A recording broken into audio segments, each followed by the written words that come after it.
Guys, it does set. Hello, ladies and gentlemen. How you guys doing? Hope everyone is doing well. Okay, guys.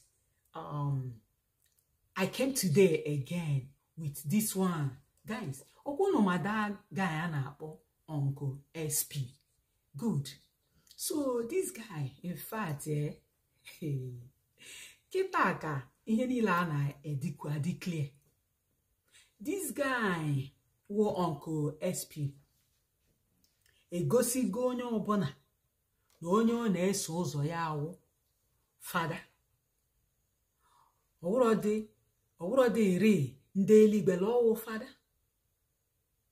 Oya ka fada sọpọtụrụ Pope na ihe o kwuru. Uncle SP ewere bido nwezie double mind, ije church ma wee was a member ndị otu Kristi, because na father on a hope on. You see that father on a hope on support onye isi Catholic Church, right? Because of that, nwa guy eji nwayọ duzie azụ. To my greatest surprise, na o jere report o mmadụ onye mere ya ihe, onye ekpochiri ya na nga, o wee jeje report o the lady na arishi. Hey, Jesus. You see what I was talking about? How can you be going to church where hope niile tinye ebe ụkọchukwu na father na pastor na prophet na prophetess narụ, instead of you look unto Jesus, the author and finisher of your faith? Ije na-eso ụzọ human being like you. Human being Giliano na the same word like I don't understand. So now I just now watch here now, and that man people, a lot of people watch again. Otoshwe jena ke ukware shamu we jenga we report to somebody. Hey, oh God. So Uncle SP na church ahụ ị na-eji nwed ọta adịdị nga ya, enwedị ọta nọ nga anwa ị ga-eje jee n'iru ọta anwa were ihe dịka efi ma ọwụ ọkụkọ ma ọwụ ewu ma ọwụ ihe ọbụla ihe na-eku ume jee ebe a jeje were ihe nye na ọta nga ahụ, complain ọra Chukwu ihe ị na-aga through ihe this woman mere. Na ọ bụrụ na ọ dị mma ya gazie, ma ọ dịrọ mma Chukwu ya jeje lụọra ya ọgụ ahụ. Then ikucha ya ikpecha ekpere nga ahụ, desa the thing ngo. Desa ihe ọzọ, onwe ihe ọzọ iji desa ihe niile nga ahụ, ji nwayọ pụọrọ onwe. Chineke ka ọ duziri ijeje lụọra ya agha ahụ.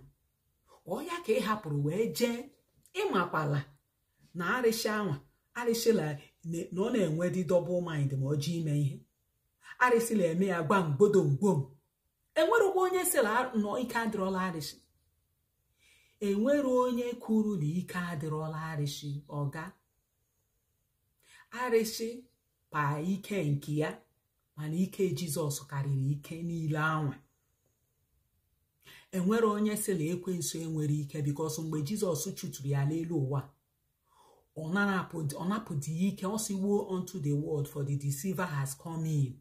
In our na so ka ijere na that place, ijere jeje report nwanne na that place maka lojos no kpọrọ gị ndị eke ị pụtakwala udo, nwekwa ihe mere ị rọsha ka igbo nwanne gị ahụ. Ifuna ihe mere Jizọs jiri bịa nwụọ maka mụ na anyị na-abụ, so that ị gadịla enwe ụdị ka ajọ obi ahụ. Ị na-aghọta? O ya mere unu achọghị ime acknowledge that Jesus to your lives. unu na-achụpụ ha achụpụ. Jizọs unu somere all these years. Oruzie mgbe Jizọs a nidiri unu most, unu na-agbaketi ya azụ. Nke wụlụ ijere na ka onye na-arịsị jeje rịpọtụ nwanne gị ubi ekwenye nnọọ. Ọ dị ka ịma dị ka arịsị asha wọk. Ị na-akọwa na-enwe dị ihe imere ya. Bụtụ mgbe arịsị ga-abịa cheki anya ọrụgodị na enwere ihe imere mmadụ bifo. Arịsị nwere ike bịaghachi back for you. Ma ọ bịaghachi back to your family. Otu ijere jeje konukọ ya na ikonukọ gokwu ya ahụ. Arịsị iwu ihe na-egbu mmadụ mgbe ndụ na-atụ ya ụtọ. And ọ na-enwe dị break ma ọ chọrọ igbu. Likewise, ọ ya mere mana Jizọs la God through Jesus Christ nwe onye na-enwe ogologo ntachi obi for mụ na gị na-abụ ka anyị nwee ike ruo nchegharị. Ọ na-egbu dị easily like that. Ọ na-egbu like onye obi ebere. But ijekwuru onye ebe a ga-eme apịagbuo onye ahụ ọsịsọ. Mana igbu ndị mmadụ o dipendịrị ọwụdị mmadụ niile ka arịsị ya egbu. Ndị na-esavụ Chineke n'ime mmụọ na eziokwu arịsị agadi egbu ha. Na so anyways, it disappointed a lot of people because ama mgbe ị na-amalite ihe anya this your page otu isi leje n'ụwa gị brokles leje ihe niile a na-eje mgbe ọbụla ịpa Baịbụl leje na chọọchị. Mana mgbe ị compromisere onye ọbụla ama mgbe ị compromisere onye ọbụla ama and bịazie bido ifụrụ ka isizile eme ọfụma. But no wahala na nke ahụ awụrụ our problem, nke ahụ awụrụ our issue. But nke ijezi jeje rịpọtụ nwanne gị because na o mere gị o were ndị eke jide gị tọchọtụ gị obere maka ịma na ị na-enye ka nsogbu. Ha jọsụrụ metụ ka uche gị dị ya ije ha je rush jeje rịpọtụ ọya. Ọ bụrụ na ọ ga-ekwenye ime jee withdraw keesi ahụ ijere rịpọtụ ọ that lady jee withdraw ya.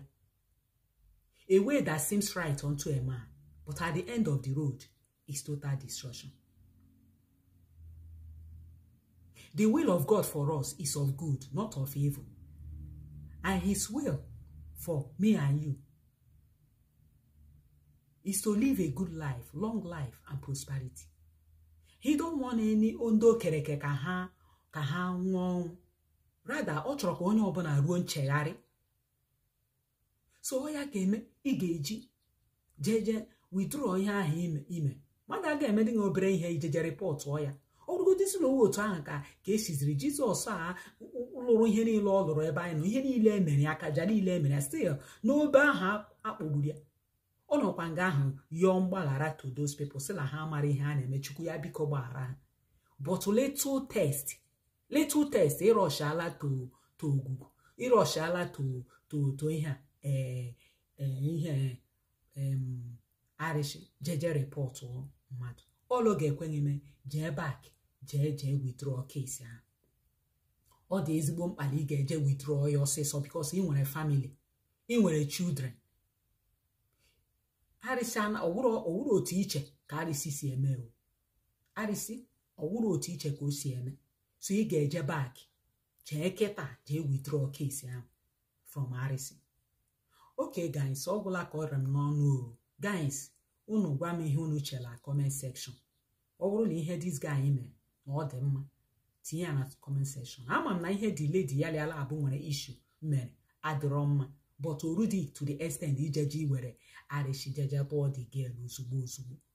A na-eme ka esi eme n'ụdị a ọ dịrọ mma na Alright guys, share this video to and tag him picture ya nọ n'iru ihe a, tag ara nụ ya ka ọ fụ this video. Like and share, comment what you think, and I will see you in my next video. Udo dịrị onye ọbụla, ya gazie.